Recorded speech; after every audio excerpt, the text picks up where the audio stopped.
Yo, what's up? Von nga pala, currently nag-aaral at nagtratrabaho dito sa tinaguriang The Land of the Rising Sun, Japan. Today ay day off ko sa aking trabaho at kakatapos ko lang umattend sa klase. At dahil wala naman akong kailangan bilhin na pagkain o gamit, ay uuwi ako sa aking munting tirahan. Araw-araw papuntang eskwelahan ay naglalakad, papuntang trabaho ay naglalakad, hanggang umuwi sa bahay ay naglalakad. By the way, watch my previous video kung saan ipinakita ko ang tipikal na araw as a student visa dito sa Japan. Dahil dyan, ay mabilis akong gutumin. Sa totoo lang, every after ng trabaho ko, ayan lang yung nagpapa-excite sa akin umuwi. Ang kumain, wala nang iba. Ikaw ba? Ano ang nagpapa-excite sa iyo umuwi? Is single ka?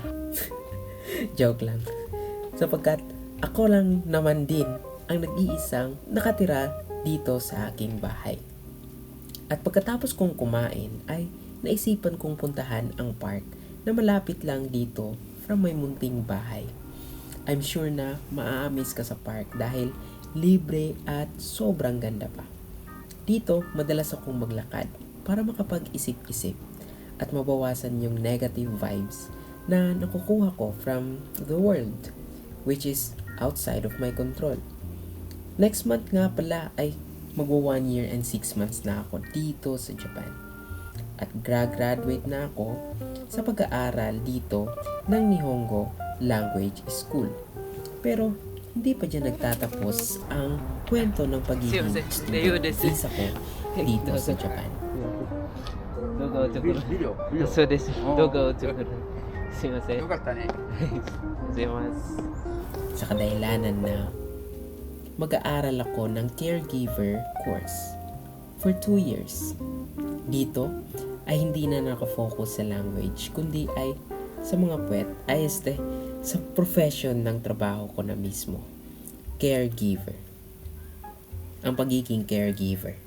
And honestly, alam kong mas lalo akong mahihirapan sa pag-aaral. Pero ito yung path na pinili ko.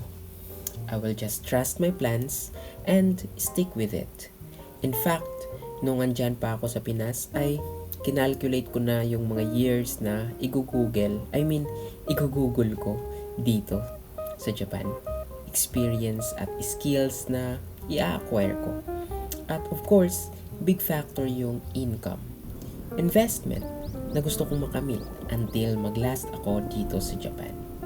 Oo, hindi natin alam talaga kung ano ang mangyayari sa future.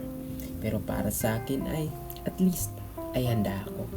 At para hindi ko pagsisihan sa huli, kasi gusto ko rin yung gumawa ng video, i-capture yung moments ko dito sa Japan or kung nasan man ako, I will do my best na ma-hit yung record button para ma-capture yung buhay ko ngayon dito sa Japan. I'll appreciate your support kung isa-subscribe mo yung channel ko. At thank you sa pag-watch nitong video.